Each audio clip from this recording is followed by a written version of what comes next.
Welcome to More Than Miles, the podcast where we use storytelling and expert interviews to widen the lens on what it means to be a happy and healthy endurance athlete. We believe that athletes are so much more than their body, sport, and training miles. I'm Dr. Kate Mihevik-Edwards. And I'm Dr. Kacy Sinders. We are endurance athletes, physical therapists, and huge coffee addicts. We spend most of our time treating, educating, and working with endurance athletes. Thank you so much for tuning in today. Now let's get to the show. Hey, everybody. Welcome to More Than Miles. We are really excited that you're with us today. Today's show, we're going to talk about one of my favorite topics and one of the topics that I'm often talking to about my athletes and my staff and everybody I know, and they roll their eyes and walk away. So this will be really fun. But the topic is meditation. And we really wanted to talk about this today because it can be incredibly beneficial to athletes and really everybody. But a lot of times it's really vague and we don't know why.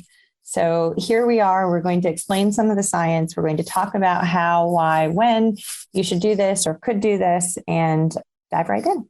I wanted to say something today. This morning, I was getting my cup of coffee ready and I was moving from my coffee pot to my sink. And all of a sudden I stepped on a whoopee cushion.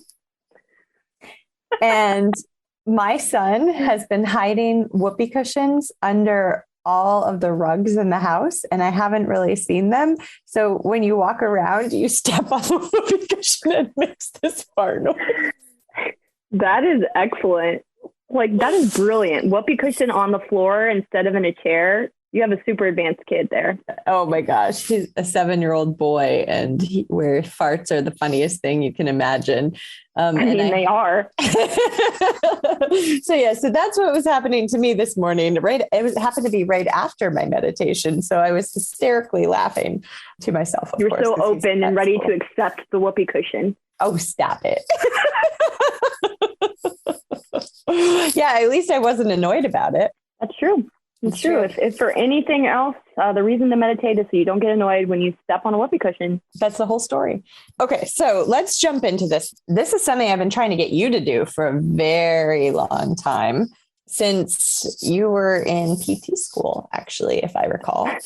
And my question to you is, have you actually ever tried it consistently? Yes, once. So this was right around the time I was in PT school. I remember my last year, I decided to do a meditation march where I was going to try to march the month. Oh, got it. Not like I was like marching around doing meditation. I don't understand. Like, Kacy, you do not understand meditation. I'm like, wow, we really need to reassess what this podcast is about. Oh my God, that is too funny.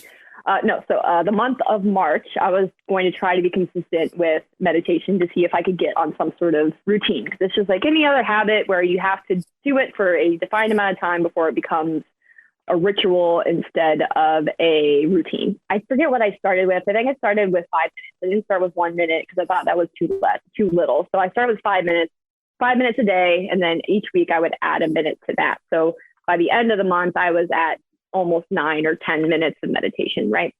And the way I did this was literally just using the timer on my phone, because I don't know if Headspace and Calm and all of those were super in the forefront of things at the time. So I just used the timer on my phone, and I would sit and just try to focus on my breathing and try to keep my brain as not really jumping onto any thought as often as I could. And now my inexperience and poor execution of meditation is coming out.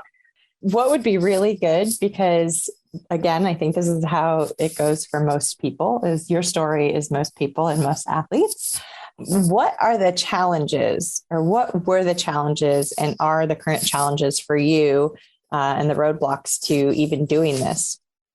Yeah, so there's a few different ones that I can think of. I think mostly the biggest one for me is, carving out the time, I guess. I mean, it's really not that much time, but the thing is, like, just to sit and do nothing for 5 or 10 minutes literally like grinds my gears.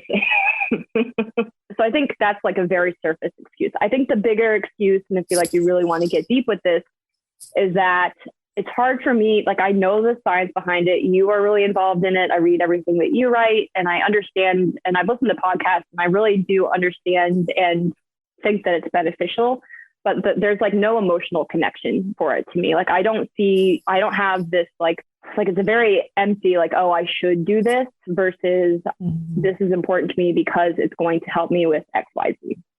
So the emotional importance is not there for me. So maybe we can find it today. That's what I was hoping. This is why I picked meditation as a topic, not only because I know it makes you happy, but because I need a kick in the pants for starting to meditate. Well, then I challenge you after today to start the meditation challenge that I wrote for people like you and all my patients and my friends so that you can start to get into a habit with it. And maybe you won't be doing it by yourself. Maybe people who are listening to this podcast will also jump on. All right. Challenge accepted. Okay. My meditation story is a little bit different. Like Kacy said, I am a daily meditator. I mean, there's some days that I miss it, but I can go 300 days in a row doing it. And then I miss one and then I'm mad because now my streak has to start again. I've actually never made 365. I usually make it really close and then I miss one day for some reason. But the reason I started meditating is because when I was not able to run anymore and do sports, I literally felt like a crazy person. I could not get out of my own head. You know, I had a lot of negative self-talk, and I got that feeling that you get when if you don't put your running shoes on and go out the door, you're going to explode. And I had no way to get rid of that feeling. And so when I started meditation, I was angry that I was doing it. I didn't want to do it. I would have much rather been running, but that wasn't an option for me. So I kind of got pushed into that direction, and it wasn't easy. Every time I sat down, I was mad. I was sitting down. I thought I was wasting time.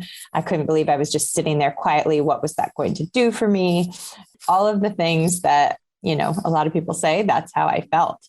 But every day I did it, and every day it got easier. It got better for me. And now I notice if I don't do it. And it really has helped me in terms of unfortunately, I have a bad temper. It doesn't come out very often, but meditation has definitely helped me to manage that, so that if I feel like that anger welling up in my body, I can notice it. I can take a couple of breaths and then I can let it go so it doesn't come out. It's helped me with anxiety in terms of getting anxious about a big project that I'm working on, or, you know, really speaking in front of a big group, or, you know, some of my big talks that I do where I'm in front of a few hundred people. I'll meditate before, and that'll help calm my nervous system down. It's helped me with sleeping. I love to sleep, but if I can't sleep, I often get up and meditate, and it helps me calm my mind. So there are a lot of things that it's helped me with, but those aren't just all the benefits. Yeah. And this is the main reason why I know that I need to do it, because with my history of eating disorders and depression, I get really stuck on these spiraling kind of negative thoughts. And that's something that I've seen persistent kind of in my work on trying to get better and get healthier with this from a mental health perspective.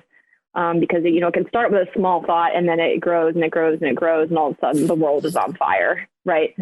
So being able to stop that before it gets so big to where it affects my relationships and my work performance and how I feel, of course, number one, is probably the main reason why I need to have an emotional importance connected to getting into a meditation practice, because I know that that is something that affects me a lot. It affects me most days. So to be able to develop that sort of redirecting, I think would be helpful for me. And of course, I'm not alone in this. No. And I mean, there are so many. So the big benefits, particularly for athletes, I could go on for hours about the benefits of meditation. There's tons of research out there about it, but this is really geared towards athletes. And one of the biggest things is it does help your performance. So there is literature out there that it can improve your performance. And the reason that it can improve your performance is multifaceted. So it's because it can improve your focus and clarity. So you'll be able to focus on your goal, and your task could be really clear in doing it. It improves mental flexibility, which is a big one for me. I know that's required for life, but also for competition. So if you're somebody that, is in a routine and your training schedule has to be this way all the time, and you don't like to get interrupted and you don't like to change what you're eating or what you're wearing, and how a lot of us are, meditation can actually help with that ability to be flexible mentally, which is huge, especially in a competitive situation. So if you're in a race and the temperature is not what you predicted, or, you are supposed to start further up in the race, but you ended up getting stuck in a bathroom line and you start back further, you have to have that mental flexibility to be able to have a good race. And meditation helps us with that. Because it changes the pathways in the brain that allows us to see other options and really move and groove with what's happening. Meditation helps with stress and anxiety, which I mentioned before. And again, part of this is because it taps into that parasympathetic nervous system and allows you to kind of get into that rest and digest space. And when you're in that space, it decreases your resting heart rate. It decreases that drive for having everything happening really fast all the time. It can help you break that perseveration or perseverating thoughts, which is what you were talking about a few minutes ago. It helps with recovery. So it actually helps with physiological recovery. So in your body and your muscles and your cells, because it helps you switch from that overdrive place, that sympathetic nervous system, to that parasympathetic nervous system. And it gives you time. So one of the major things about it is the more time we have to make decisions, the better decisions we have. And this helps us to interrupt our thoughts in our old patterns so that we can take a moment, really reflect, and then move. So we tend to make better decisions. It improves sleep. And again, it's because it changes our thought patterns. It changes our physiology. It taps into our nervous system. It improves emotional regulation, which is a really good thing for all of us, especially, us type A personalities who really are working all the time, driving all the time. We get stuck in different mood patterns and different thought patterns. So it can interrupt that. It can actually, this is really cool, it decreases the perceived effort of exercise.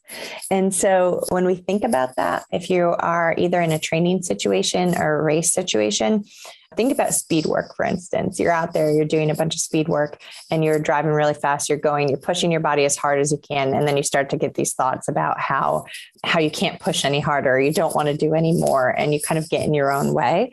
Meditation allows us to see exercise differently. And when we are out there, it doesn't seem as hard as it actually is. So we can actually gain an edge in what we're able to do if we're regular meditators. It actually taps into pain, which is part of the reason that perceived exercise piece is better. But so we can decrease the feelings of pain by using meditation. And this is really good for injury as well as recovery and performance in a race. Because again, we don't want to push away pain signals by any means. We're physical therapists here, and we know that pain is an indicator that something is going wrong. But sometimes we will feel pain that is pain of pushing our body that maybe we can do just a little bit more. And if we can decrease that sensation of pain, then we can do a better job or, go a little bit faster. It decreases fear. It can help with performance anxiety. And then the last piece, there's so many more, but this all I'll throw out. The last piece is that it strengthens your immune system. And so it, again, helps the immune system to not go full on attack. And we know that the immune system drops right after a race or right after really hard training. So this is another way to tap into your nervous system and into your body systems and improve our health towards being able to perform better. And it also helps us when we're recovering from injuries. So those are a lot of different ways that it can help. And hopefully you found a reason, Kacy, in there, why you might want to start it.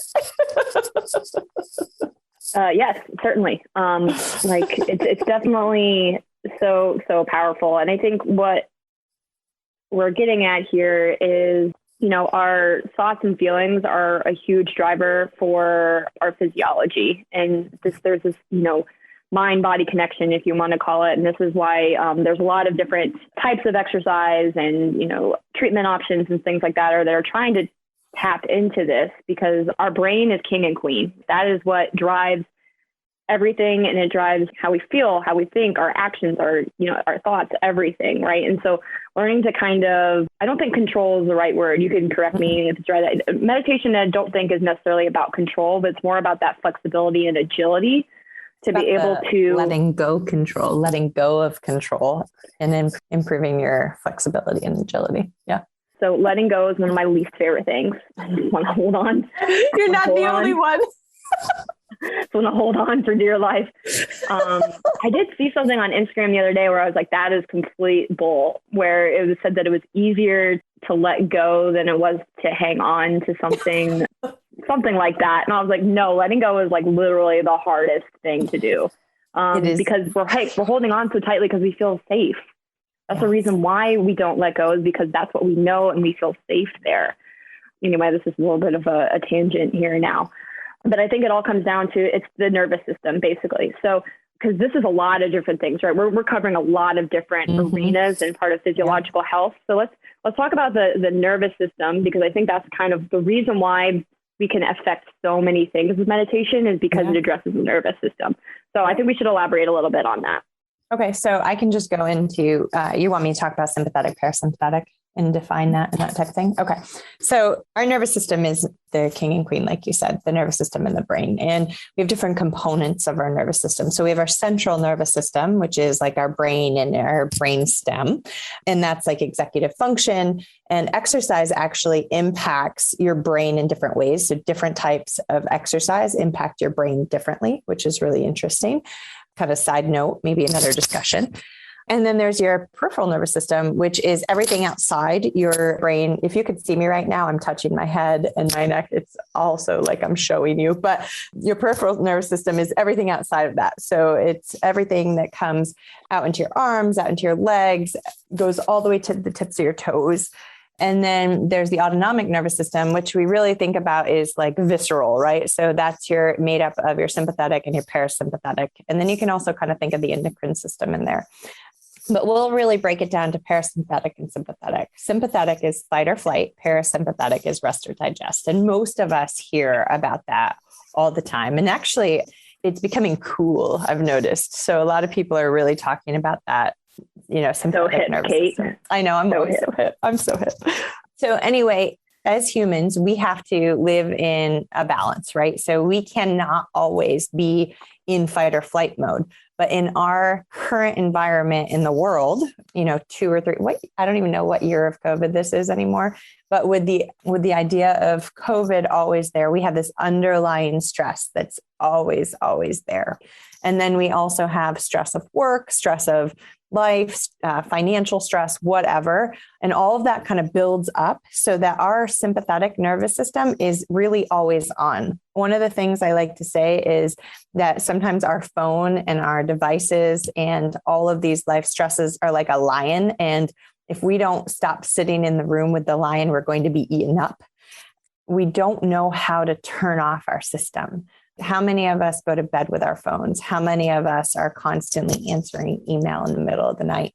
Those types of things. So we have to learn how to tap into that parasympathetic nervous system, which is meant to help us rest and recover. If you don't recover, you break down. And so we end up with injuries when we overtrain our muscles. Well, it's the same thing with your nervous system. Your nervous system, if it never comes down and switches to that rest and digest, then you are going to get injured. You are going to get sick. You're going to get ill.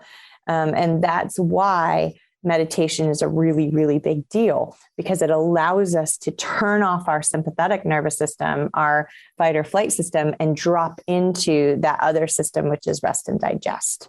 It allows us to decrease our blood flow to our muscles and bring it to our digestion. It allows us to decrease our heart rate, our resting heart rate. It allows us to change our breathing pattern so that our respiratory rate lowers. It allows us to come out of this constant thought pattern and drop into some quiet. So that's really what we have to think about when we think about the nervous system and how we need to use it. So meditation helps us physiologically because of its ability to tap into that nervous system in the brain. Is that what you wanted to know?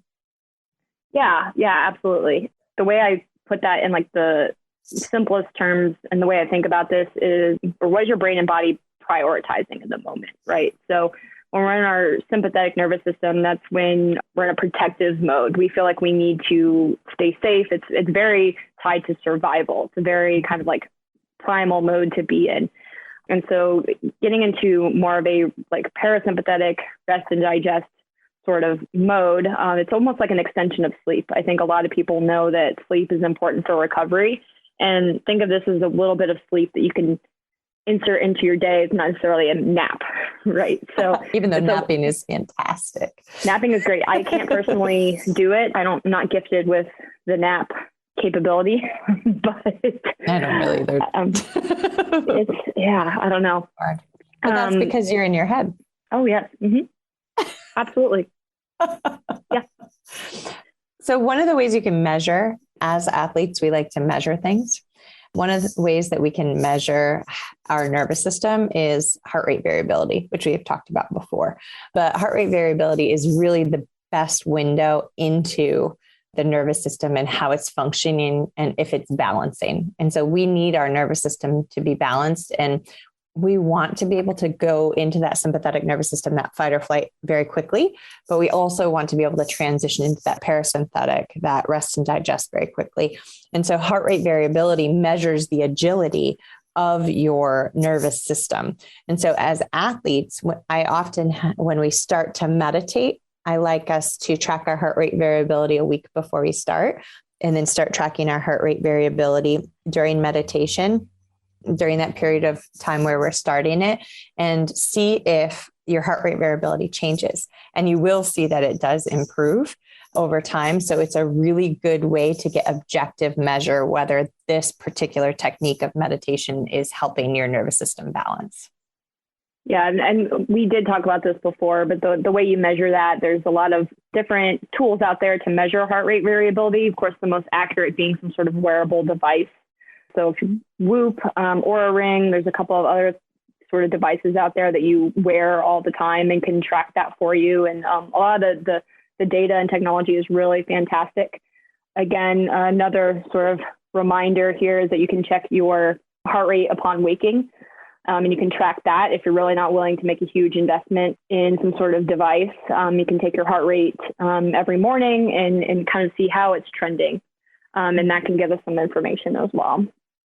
Yeah. And I actually have had a couple people reach out that have done the meditation challenge and have said that their heart rate has dropped like 13 beats per minute, which is ridiculous. Yeah. Just from the decreased amount of stress. And if you think about that, if we're really thinking about this and in terms of athletes, imagine what that can do for you, your range. If you're starting with a really low heart rate and you're decreasing it, you really have a bigger range for how you can push your body later on. So it's really about, I think meditation is great for everybody, but I think it's particularly good for athletes because it really does impact our physiology so much that it can really improve our performance and decrease how often we get injured because we're tapping into that whole athlete again. Kind of a side note that's funny here. I often describe myself as the chillest neurotic person you'll ever meet. And this is very reflective in my physiology because I have an extremely low resting heart rate. And this, I don't think it does have to do some with training, but I think this is a genetic thing that I just have a really low resting heart rate. So, I'll frequently drop into the low 30s at night and my resting heart rate's frequently below 40, even, if I'm just sitting or, on the couch or something like that, which for my level of anxiety does not make any sense. It does. It does. My resting heart rate used to be about 38 when I trained all the time. And now it's like 48 to 50 without training. So there's definitely still great. But there's considering I can't really do a lot of cardiovascular exercise anymore, but it is, I do think there's certainly a genetic component to that, but also, I meditate every single day. So what other questions? I mean, like this, I think this episode is really a conversation between us for sure, because this is me convincing you to try it. And hopefully other This is my idea. Remember, I came up with this idea. So I was totally surprised when you wanted to talk about this. So I'm really grateful, but so this is good. But what other things do you think are important for people to know? Because I'm so deep into it, right? And I think I know what people want to know, but there's probably things that you have some insight that I don't, because I do it and you don't. Sure. So I think, the most important thing, how someone start. So where is the starting point of meditation? And so that goes back to, what does it look like in practice, and how does someone build that as a habit? Sure. I think that's actually a great place to start. So it looks different for everybody. And that's something that, again, might be surprising. I think that we have this idea that we have to sit quietly, cross-legged with our hands on our knees, with our eyes closed in complete silence, and not let any thoughts come into our brain. And that's just not true. That's not true at all. Sometimes meditation looks like movement for people. And no, you don't get to run and listen to the meditation. That doesn't count, because there has to be some. Thank you. I think we needed that explicitly said. No, because the actual sitting down does make a difference. Like sitting down quietly, getting into a space makes a difference. But for some people, they have to add a little bit of movement to that. Maybe that's in their hands or their feet, or maybe a little stretching, whatever. But you can sit. And you can sit with your feet flat on the floor. You can sit cross-legged. You can lay down on your back. You can sit with your back against a wall. I think with a lot of athletes who have tight hamstrings or backs or anything like that, sitting up against a wall with even like a cushion under your butt so that your knees are lower than your hips might be more comfortable, because you're supported, right? Especially if you have really tight hamstrings or something. But really finding a comfortable spot. You have to be comfortable, because no matter what, you're going to fidget in the beginning, and that's expected and it's okay, but just try to get as comfortable as you can. And then I think that you should start around whatever really is good for you, but I wouldn't start with more than 10 minutes at a time. You can start with 3 minutes. You can start with 5 minutes. You can start with 10 minutes. Most of the meditations that I write for people are about 10 minutes long. You can get comfortable, listen to some guided meditation. I think a timer is a good thing when you've done it for a while, but I don't think you'll get as much benefit with just a timer in the beginning. I think that's almost like a way of saying, I tried it, but it's not really going to work for me. And I think that a guided meditation is best, because if you're doing a guided meditation, they're telling you what to do. They're giving you cues so that you can stay in the moment as much as possible, which is what we're trying to do. A lot of people think that they are failing at meditation and that they're horrible at meditation because their thoughts keep coming back in. But the truth is, so do mine. So do, so many people's. You're winning if you keep coming back. So every time you kind of go away and think about all the stuff you'd rather be doing, every time you come back and pay attention to your breath or whatever it is that you're paying attention to, that's a win. So we just have to change our perspective about what's winning and losing around meditation. It's also a win if you actually sit down to do it. So there's 2 wins that you can have on a regular daily basis: coming back to your breath or the moment, and actually sitting down to do it. All right. And then consistency, just getting there every day. Or if you miss a day, not saying, oh, damn it, I fail at meditation. Who cares? You missed a day, do it the next day. I find that if you have a tracking sheet or some kind of way to manage it, it's easier. So I tell people, put it in their Strava account, put it in whatever it is they use to track their training, so that it shows up and they can check it off as done. And that really helps, because it is training. It's your mental training for sport. And so it should be added into your routine. So if you can check it off, that helps. And I think that's really it. It's just showing up every day, not beating yourself up if you're not doing it how you feel like you should do it, because there really is no should. There's no reason to should on yourself, right? And then just tracking progress. Like if you need to show that you're improving some way or another, use your heart rate variability. I think that's the best thing for athletes. Although I don't think you'll need it if you're consistent and you do it for at least a month at a time, you're going to start to notice differences. The differences that a lot of people notice are, their temper or their ability to make changes without irritation, just general calm. Yeah, I think those are some of the biggest ones. And so using like an app like Calm or Headspace or something like that, I think it gives you some good feedback there too, because you can see how many consecutive days it's been. And I think for a lot of us athletes who like that sort of consistency, that number, it gets to a point, like once you get to, a certain number, you're like, oh my God, like I don't want to mess this up. Like you said, like getting so close to 365 or something like that. So I think that's really the benefit of having some sort of, I think the other thing that I'm picking up here is some sort of structure around it, right? Structure. Mm-hmm. I think meditation is seen as this like hippy dippy flowy thing, and you need to create some structure around it, or else it's not going to help you. Yeah. So actually, I think you're right. It is seen as this hippy dippy thing. But if you look at some of the best athletes in the world, they actually do this, and it really is put into their routine. So for us, for athletes, we need to just add it to our training. It's just part of our training now. Like, look, we are in a totally different paradigm than the old Nike, just do it. Right. So just do it is long gone. We're in this whole new order of things at this particular moment. We have to change how we use our body and how we think our body performs, because the research says it's different. We're not meant to just do it, to just push through everything. What we have to do is we actually have to stop. We have to look at things, and we have to be in the situation and then figure out how to tap into the parasympathetic nervous system, how to tap into things that are allowing us longevity in sport. If you want longevity in sport, you're going to have to change your mindset and your paradigm and start doing meditation. You're going to have to start thinking about these things that impact your physiology. I think you're totally missing the boat if you're not doing it.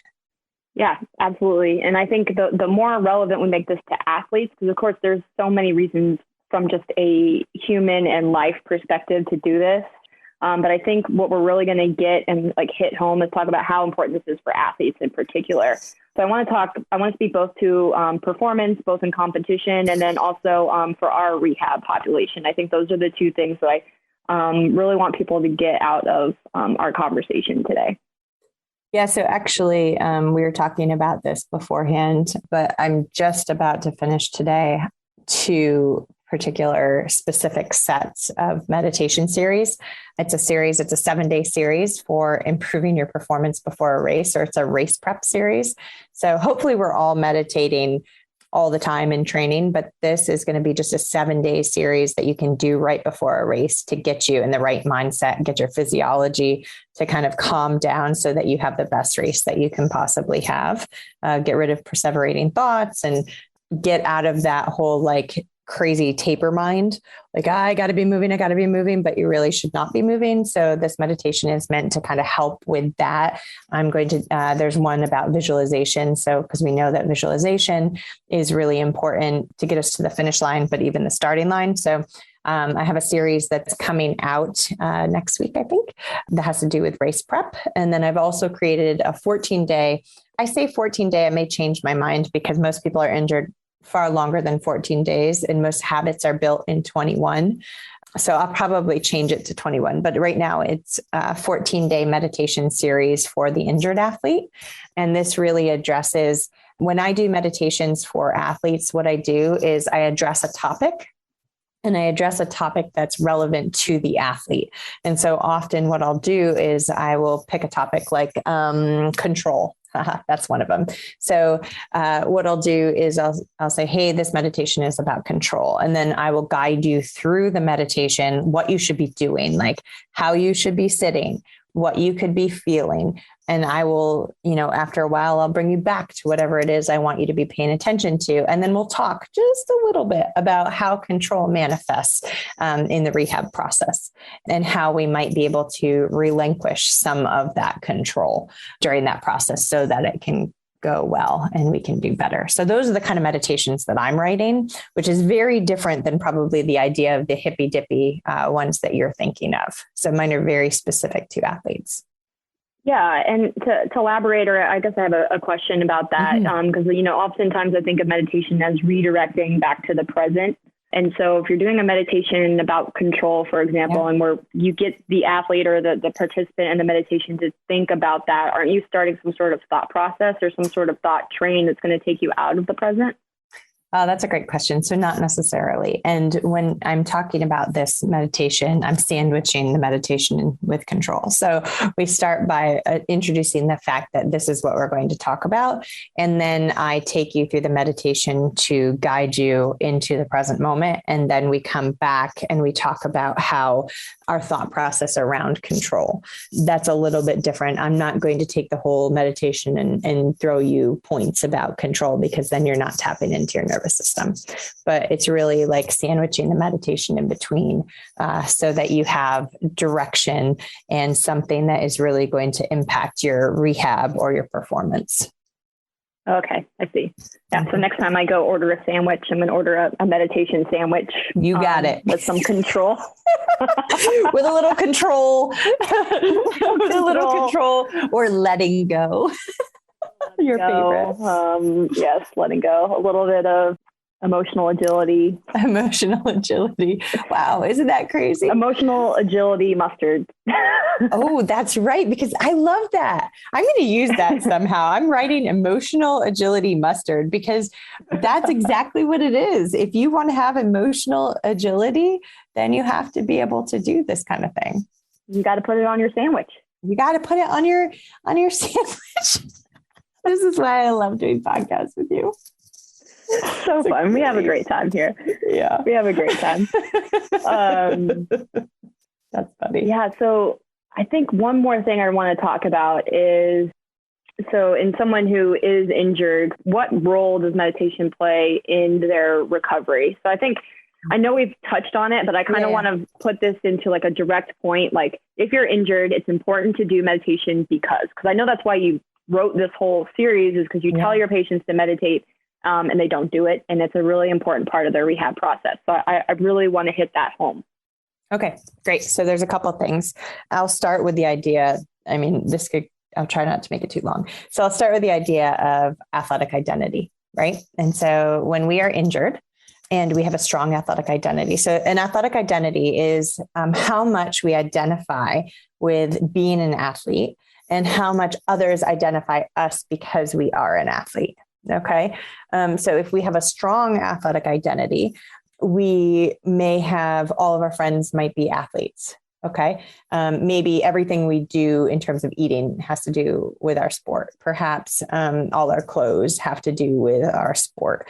Maybe all of our jokes are about our sport, or nerdy things like tensor fascia latte, which is my favorite one of yours. But anyway, so if we have a strong athletic identity, then our world really revolves around this sport. And when we're taken out of this world, we may not know who we are. Okay, so there are positive benefits to having a strong athletic identity. One of them is that we might be more motivated in rehab. And the thing is might, because I'm going to turn this around in a second. We often have stronger relationships. We often perform better. We're often more in touch with competition. But then on the other side, negative aspects of having a strong athletic identity are we often don't do what our rehab professionals and healthcare professionals tell us, because we think we know better, because we are really good at Google. And we talk to all of our friends about what their experiences were, and we do what they did and what we think instead of what we're told for our specific case. So that actually is in the research, that if you have a strong athletic identity, you don't really listen to healthcare practitioners as much. The other thing is that we're more easily depressed and have more anxiety when we are injured. So we have a harder time transitioning from high performance to lower performance. So if we have a poor race and we have a strong athletic identity, then we have a much, much harder time integrating that than someone who doesn't. So that's the positive and negative of athletic identity. And I started with that because when you are injured and you don't know how to manage what's happening in your brain around your athletic identity and who you are or who you are not when you're injured, meditation can help by decreasing those perseverating thoughts. It can break those patterns, those negative thought patterns. It can start tapping into things like gratitude and recognizing that there are other things out in the world that are good other than your sport. Not to say that your sport isn't great and we're really glad when you get back to it, but it starts breaking those thought patterns that are bringing you down. And what we know is that negative thought patterns and these ideas of not wanting to listen to healthcare practitioners and all of these things negatively impact your rehab. So that's one way that it's important. So that's from like more the mental and emotional. And again, like you said, that emotional agility mustard, like if you can accept what's happening, then you can move forward and you can start to get better. And meditation helps us with the agility, the emotional regulation and mood. We are more likely to get depressed when we're injured if we're athletes because it's taking part of us away. And so if we can help regulate that mood, that really helps with our ability to do things. So that's really the first biggest piece. And I think it's probably the biggest piece of all. If we're not in it mentally and emotionally, it's not going to happen. It doesn't matter what someone tells you to do if you're not on board. And so meditation is a way to get there, especially if it's very specific to athletes, which is, what I do. The second piece is that it taps into that rest and digest system, which we talked about. So it helps with the immune system. Often injury occurs because of breakdown in the tissues, because of overuse, because we've really worn ourselves out to the point where our tissues break down.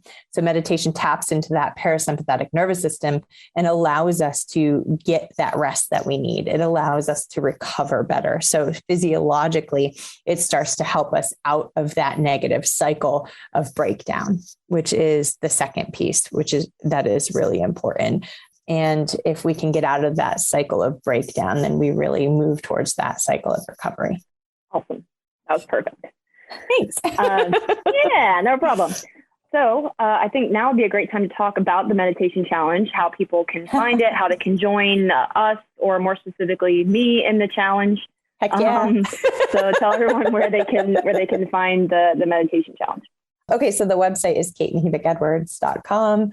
Which is, we'll obviously have on our thing. It's the same place where you get your show notes for your podcast. And then there's a tab, this is wellness courses, and you go down and you can get the 7-day pre-race meditation series there. You can get this 14 days. We'll see if it changes to 21 days, but just look for injured athlete series. And then there's a 31 days of meditation. So the 31 days of meditation challenge is not specifically geared to athletes. I just want to be clear there. I'm sure I will write one specifically geared to athletes, but I cannot tell you how long it takes to write 31 meditations. It is a long time. And getting everyone in my house to be quiet, I finally figured out I have to leave the house in order to do it. But those 31 meditations, there's some of the same topics that we would address as athletes. So you can definitely do that to get started. But if you really want to wait for something a little bit more specific, I will do one very shortly after I get the other two up, the 7 days and the 14 days. So I think you need to do the 31 days, Kacy, just to get your butt started. You don't get to wait. My butt and the rest of me. Right? Just so you know, it's my voice, which is a really funny thing too. If you haven't thought about it, it's my voice guiding you through the meditations, which can be a little funny at first. But if you're comfortable with that, that's great. Considering you're my boss and you're going to try to get me to calm down, it might not be working. No, just kidding. You have a switch that flips sometimes where your voice changes, and you do have a great soothing voice in that instance. So it's not. I think it'll be fine. I'll be okay. Yeah, I heard that that's the voice I use. I wasn't really sure, but one of my athletes who's doing the challenge right now, she was like, "Oh, I love that. I feel like you're talking to me in clinic." Yeah. Well, all right, everybody. So join me on my 31-day meditation challenge. Again, the website is kateandhebeckedwards.com. We'll have that in the show notes so that will be easy for you to access. And we'd love to hear how it goes. I will check in and see and talk about my experience and how it's going, which is going to go great, so that you will have an extra incentive to join us. Maybe I'm going to have you go on my Instagram and talk about it. We could do a live Instagram chat every week to see how it's going. All right, let's do it. I need to get better at speaking. So yeah, see? We'll do it. All right. Well, thanks everybody for joining and going through this love of mine with me. Happy meditating. Thank you so much for joining us today. We hope that it resonated with you and that you learned something. If you enjoyed this podcast, please rate and leave us a review wherever you get your podcasts. It really helps increase our visibility within the platform so that more awesome people like you can find us.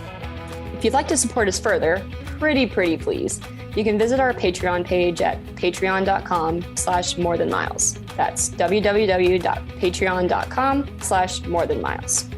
Or for a few dollars, you can help the show grow and keep going, as well as receive exclusive perks like monthly Q&As with us. Until next time, remember to run the mile you're in, and that training is so much more than miles.